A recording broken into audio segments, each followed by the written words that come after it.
السلام علیکم ناظرین کرام، خود پر یقین کیجئے۔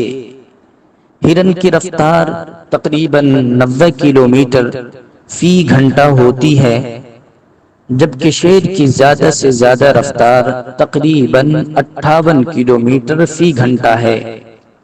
رفتار میں اتنے بڑے تفاوت کے باوجود بھی بیشتر موقعوں پر ہرن شیر کا شکار ہو جاتا ہے۔ کیا آپ جاننا چاہتے ہیں کہ کیوں؟ کیونکہ جب بھی شیر کو دیکھ کر جان بچانے کے لیے ہرن بھاگتا ہے تو اس کے دل میں پکا یقین ہوتا ہے کہ شیر نے اسے اب ہرگز نہیں چھوڑنا۔ وہ شیر کے مقابلے میں کمزور اور ناتواں ہے اور اس سے بچ کر نہیں نکل سکتا۔ نجات نہ پا سکنے کا یہ خوف اسے ہر لمحے پیچھے مڑ کر یہ دیکھنے کے لیے مجبور کرتا ہے کہ اب اس کے اور شیر کے درمیان کتنا فاصلہ باقی رہتا ہے، اور خوف کی حالت میں یہی سوچ ہرن کی رفتار پر اثر انداز ہوتی ہے۔ بس اسی اثنا میں شیر قریب آ کر اسے دبوچ کر اپنا نوالا بنا لیتا ہے۔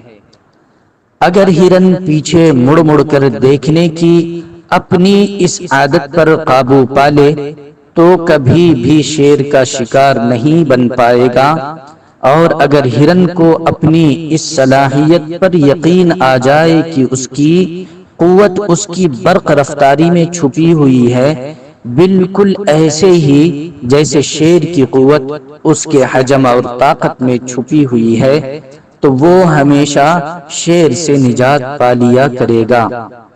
بس کچھ ایسے ہی ہم انسانوں کی فطرت بن جاتی ہے کہ ہم ہر لمحے پیچھے مڑ مڑ کر اپنے ماضی کو تکتے اور کریدتے رہتے ہیں، جو کچھ اور نہیں بلکہ ہمیں صرف ڈستا رہتا ہے، ہماری ہمتوں کو پست، طبیعتوں کو مضمحل اور رویوں کو افسردہ کرتا رہتا ہے۔ اور کتنے ہی ایسے پیچھا کرتے ہمارے وہم اور خوف ہیں جو ناکامیوں کا نوالا بناتے رہتے ہیں، اور کتنی ہی ہماری ایسی اندرونی مایوسیاں ہیں جو ہم سے زندہ رہنے کا حوصلہ تک چھینتی رہتی ہیں۔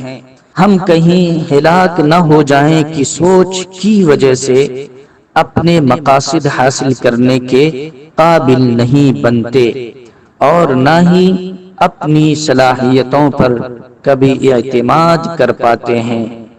خوش رہیں، خوشیاں بانٹیں۔